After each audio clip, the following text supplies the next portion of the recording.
Hi guys! Good day! Naghahanap ka ba ng pinakamurang house and lot dito sa Metro Manila na fully finished, no spot down payment, nag-o-offer ng convenient place, malapit sa commercial establishments at walking distance lang sa Caloocan Sports Complex at sa tinatayong bagong SM Supermalls.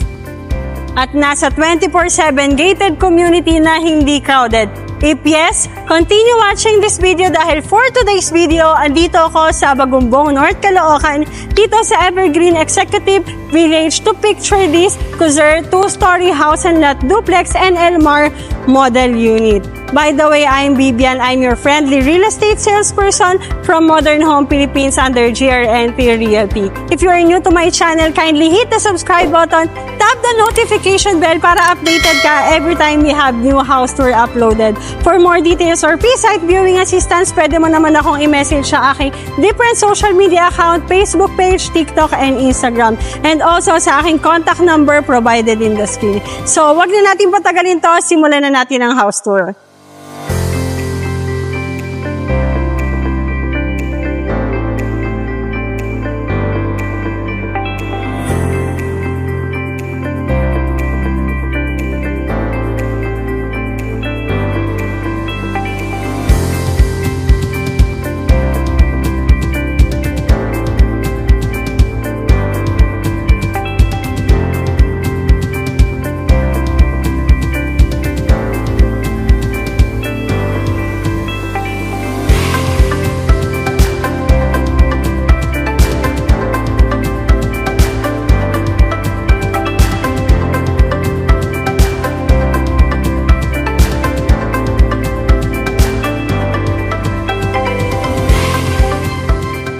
Welcome to Modified Kuzer Model Unit na 2-story house and lot duplex. Ibig sabihin ni duplex ay 2 units lang kayong magkatabi. Kung makikita mo dito sa pinapakita ko ngayon ay maraming bahay na magkakatabi. But sa actual turnover unit natin ay 2 unit lang. Meron itong total lot area na 56 square meter na lot area at 57.25 square meter naman na floor area. And dito sa model unit natin ay 50 square meter lang. Ibig sabihin, mas malawak pa ng 6 meters ang ating magiging actual turnover unit. It has 3 bedroom, 2 toilet and bath, service area, living, dining, and kitchen area. And then itong ating malawak na carport, nakasya ang SUV, pick-up, or van. At dahil mas malaki pa ng 6 meters ang ating magiging actual turnover unit, ay mas mag-e-extend pa ang ating carport. And isa sa nagustuhan ko dito sa project na to ay allow dito ang modification or future expansion ng bahay mo. Ibig sabihin, kung gusto mong papalitan ng pintura ng bahay mo or i-extend ang bahay mo para sa iyong balcony or another bedroom at the same time mako-covered na rin ang iyong carport, ay pwedeng-pwede. Dito sa Evergreen Executive Village ay existing community na, kaya rin hindi na magkakaparehas ang mga designs ng bahay. 100% flood-free area. At kung tatanungin mo naman ako about sa quality ng bahay, purong buhos po ang pagkakagawa ng bahay. Kaya siguradong matibay at kalidad ang bahay mo. Again, walking distance lang to sa Caloocan Sports Complex at sa tinatayong bagong SM Supermalls. Walking distance lang din to sa Santa Cruz Parish Church. One ride naman sa Deparo Market at Pure Gold.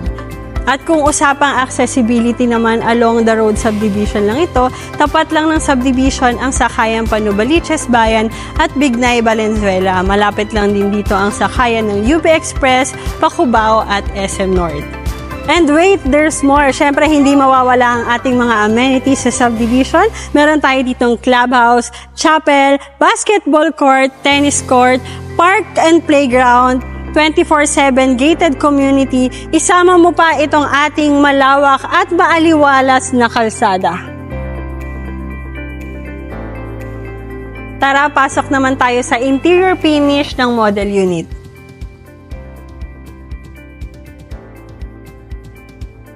Upon entering, bubungad na agad sa'yo itong malawak at maaliwalas na living area. Isa pa sa nagustuhan ko dito ay naka-interior design na rin ang ating ceiling. Sa ating walls naman, fully painted na. Gumamit tayo dito ng maaliwalas na kulay. And syempre, upon turnover, included ng ating aluminum sliding window na magandang source of natural light and ventilation. Ready na rin upon turnover ang ating mga outlets at switches. Dito naman ang ating dining area. Nakasya rito ang 6-seater dining table. Dito naman ang ating kitchen area. As you can see, dito sa ating kitchen area ay fully finished na. Meron na tayo dito ang sink and faucet. Included na rin upon turnover ang ating mga built-in cabinets. Dito naman ay naka-glass door na ang ating cabinet. And then dito sa baba.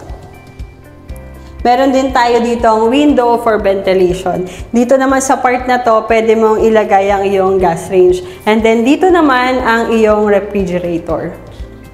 Sa tapat ng ating kitchen area ang ating toilet and bath na complete fixtures na rin. Meron na tayo ditong shower, toilet bowl with pedestal and lavatory and window for ventilation. At isa pa sa nagustuhan ko dito sa ating toilet and bath ay naka-tiles na ang ating floor to ceiling. Dito naman ang ating access papuntang service area na pwede mong gawing laundry area or dirty kitchen. At dahil allow dito ang modification or future expansion, pwede mong i-extend ang bahay mo.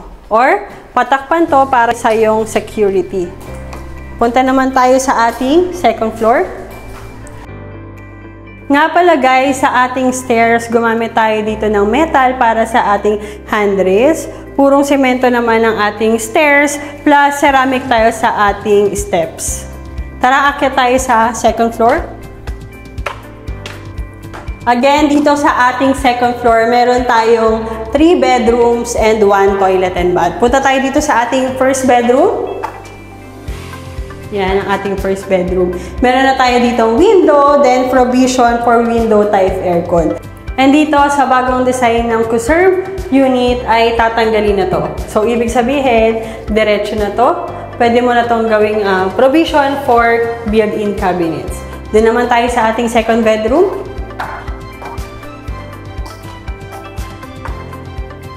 Sa ating second bedroom, almost the same ng ating first bedroom.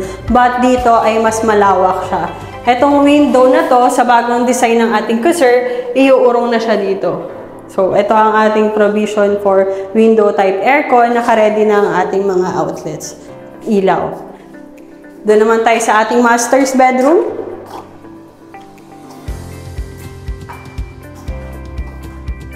Ito ang ating master's bedroom. May window, provision for window type aircon. Meron na rin tayo dito ang saksakan. Kung mapapansin mo rito, malawak ang ating master's bedroom. And dito sa master's bedroom, itatayo ang ating second toilet and bath na complete fixtures na rin. Dito siya ilalagay. At dito naman ang iyong magiging provision for built-in cabinet. Stay tuned dahil ipapakita ko naman sa inyo ang ating Elmar model unit. And later, i-discuss ko naman ang ating complete sample computation. Ito naman ang Elmar model unit na may 74 square meter na lot area at 75 square meter naman na floor area. Compare sa Kuserv model unit, mas malawak itong unit na to. Ito ang iyong carport. Nakasya rin ng SUV, pickup or van. At dito, meron ka pang extra space. Tara, pasok tayo sa loob. So, this gonna be your deliverable unit. Same sa ating Kuserv model unit, fully finished na siya. Naka-interior design na rin ang ating ceiling. Meron na rin yung mga pin lights. Then, window, meron tayo ditong 1, 2, 3, 4, 5 window sa ating first floor. Ready na rin ang ating mga outlets and socket. Etong space na to ang iyong magiging living area. Dito mo pwedeng ilagay ang iyong sofa. Dito mo naman pwedeng install ang iyong television since meron na tayo ditong mga outlets. Dito sa part na to, ang iyong magiging dining area. Sa tingin ko, kasya rito ang 8-seater dining table. Ayan. Then, dito naman ang iyong kitchen area. Compare sa ating Kuserv model unit, dito sa Elmar, ang countertop natin ay pa-L na.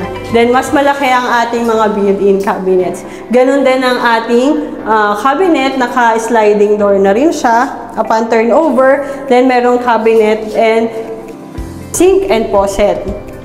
Dito naman ang ating access to your service area. Depende sa makukuha mong bahay ang magiging space mo sa iyong service area. Pwedeng mas malaki or pwedeng mas maliit. Tara! Dito sa space naman na to, pwede mo tong gawing lagyan ng built-in cabinet or storage area mo.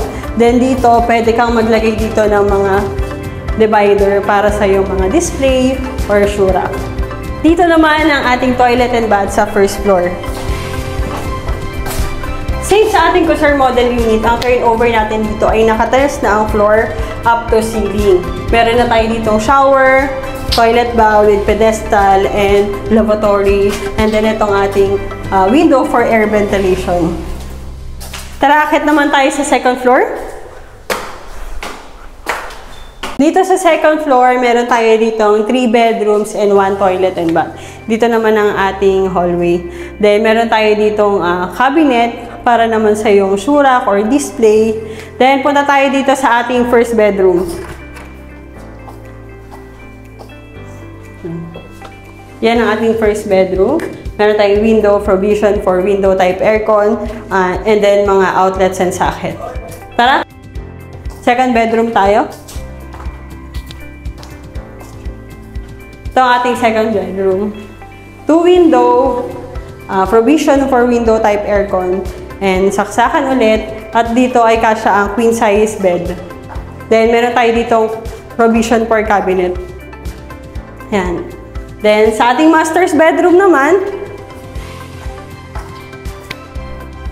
eto siya, malalawak. Kaya kung naliliitan ka sa sukat ni Cursor model, meron kang option dito kay Elmar kung gusto mo na mas malawak. Lastly, ang ating toilet and bath sa second floor.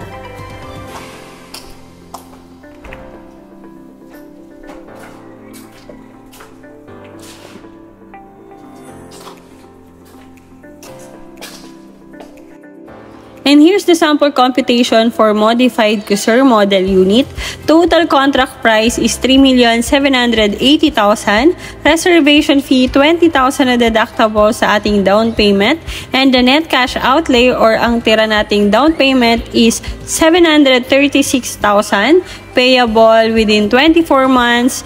30,667 monthly, and then the remaining 80% is 3,024,000 na loanable up to 25 years via bank financing and in-house financing. 21,371, and the required income is 80,000.